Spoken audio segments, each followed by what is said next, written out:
guys, I'm here with LongBeard180. Today, I'm just going to talk to him a little about how our last tournament went, get his thoughts on that, but also touch base on what he's going to think with our upcoming roster with going into this next Sunday. All right, guys, LongBeard180, the manager of TT6, Troll Team 6, the team we originated in about 2016. So, first question for you, Dan, is tell me a little bit about how that first tournament went with us. And September 1st, I believe, is that first tournament for us. Well, Derek, before I answer your question, I just want to thank you for having me on the show today. I'm definitely excited. This Ember Rising just dropped a couple days ago, and TT6 is feeling very hopeful, very reinvigorated. We have a brand new identity with a brand new roster. Now to go back to your question, the last tournament was definitely a feel out for us. I think we all went in with the same attitude that we weren't going to go in just to win, but rather to assess what we need to work on. At least that was my mindset. I went in with the thought process of I'm going to see how this roster performs. I'm going to see where our strengths are, and then I'm also going to see where our weaknesses are. And we did have a lot of takeaways from the tournament. So after the tournament, I did post a YouTube video that I had the team watch. And in that video, we were able to kind of capture and go over different mistakes we were making, things that I never thought of as I was playing, but I later went and watched it and said, oh wow, I really need to work on these things. And I hope that everyone kind of had some of those takeaways from the tournaments. Unlike general ranked play, ESL tournaments consist of the best typically, and they're playing at their ultimate focus. There's no trolling. There's no playing just for fun or just to relax, just to play with the boys. It's very competitive in nature.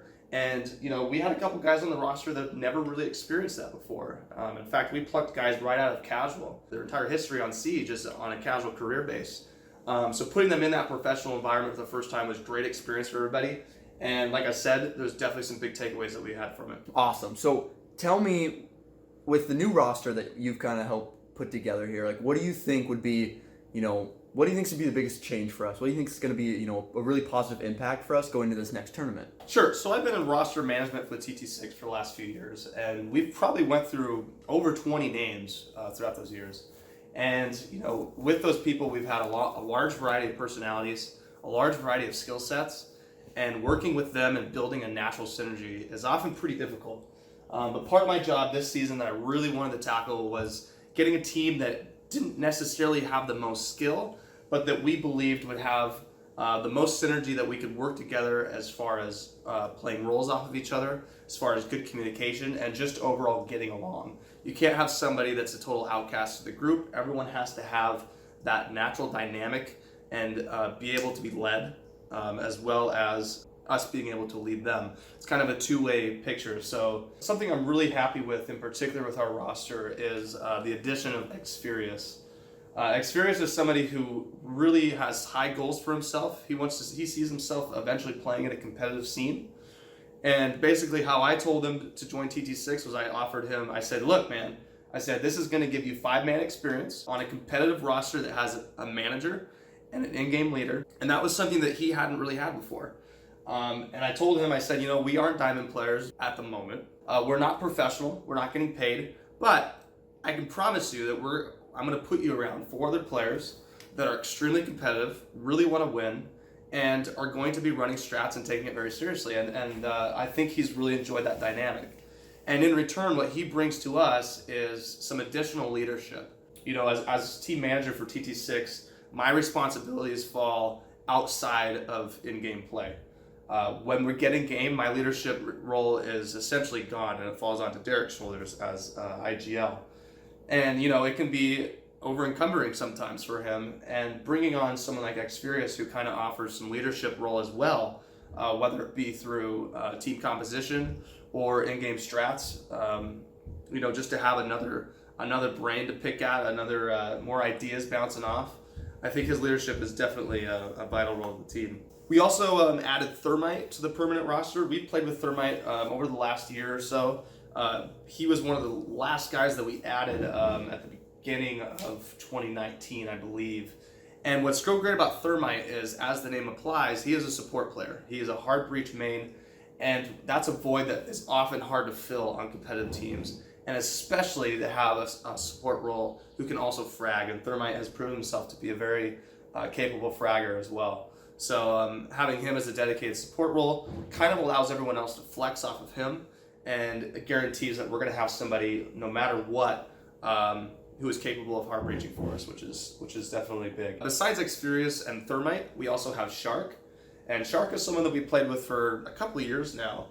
And he's kind of had his ups and downs and swings, but right now we've chosen him at a time where he's ready to get back into Siege full time, where he's recommitted himself to getting better.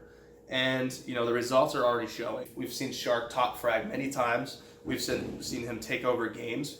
And lately we've seen him actually really get into it to the point where he's demanding that we're focused, rather than us always telling him to focus as a younger player. So that's great to see as well. He's definitely rising into his role as a member of TT6. Okay, so you kind of explained a little bit about our new roster and stuff, but tell us a little about where you're at in your play and how you feel, going into this tournament, and also just how you feel in the general of what's going to happen with this next upcoming season. So, in order to answer your question, I'm going to first say that some people rely on stats a lot when they look at analysis. If anybody watches the NBA, they know that the Houston Rockets, which is one of my favorite NBA teams, their general manager, Daryl Morey, is absolutely known for judging a team based off analytics and based off stats. And I've always been stat-based. And sometimes it works in my favor, and sometimes it works against me. And with Siege, there's a lot of non-stat-based equations to take into consideration, such as the mental game.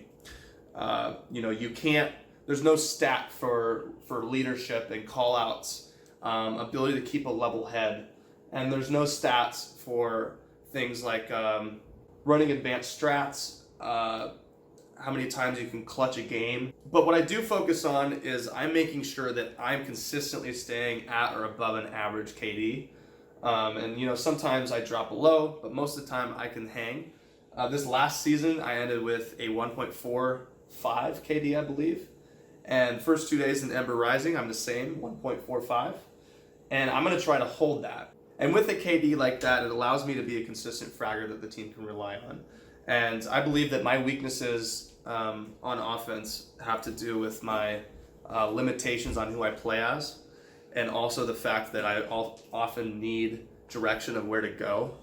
But assuming that the leadership is there, which Derek and X, I told you, are good leaders, as long as they're telling me what to do, my stats show that I will be capable of fragging. I think that's the number one thing I can bring to the team right now, offensively. Then defensively, I've always been an anchor.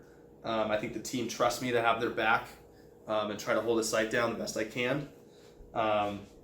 And lately I've been playing Maestro a lot, and I'm going to be releasing a Maestro highlight video at my channel, LongBeard180. And you can see that my Maestro play is definitely very helpful to the team.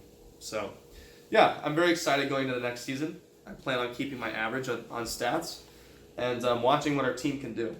All right, so sounds good to me, but the last thing I have for you is we did get put up against a 5-stack of diamonds. You and I both recognize one of their players as someone who we've played against who's very talented, very good shot, very good player. So now I want to ask you, with where we were 2 weeks ago, how do you think we're going to fend up against, these diamond players again? Because I'm sure we'll probably go against another 5-stack of diamonds at some point within the tournament.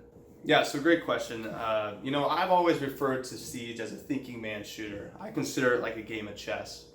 And, with any game like that involves a strong focus, it's a mental game. I played tennis all through high school, and I had the mechanical skill, and I knew I did. But if my focus is off, I can't serve, I can't return shots, I can't even focus on the ball, I can't even keep my eye on the ball. And Siege is a lot of the same way. It's very mental. And I think going into that first tournament, there was a lot of nerves. When those 5 players joined the lobby and we saw they were all diamond, intimidation came across the entire team. The reactions were instantaneous, they were obvious. And even myself, I said, shit, they're diamonds. We got really unlucky here at the seeding, and I immediately started blaming the system. Instead of refocusing, saying, all right, guys, the last 3 years we beat diamonds, we beat professionals, we beat top streamers. It's all mindset based. And now that we've sort of had that mindset and we've got to play that particular team on a couple other occasions and have been right in the running with him, I think we're going to be ready next time.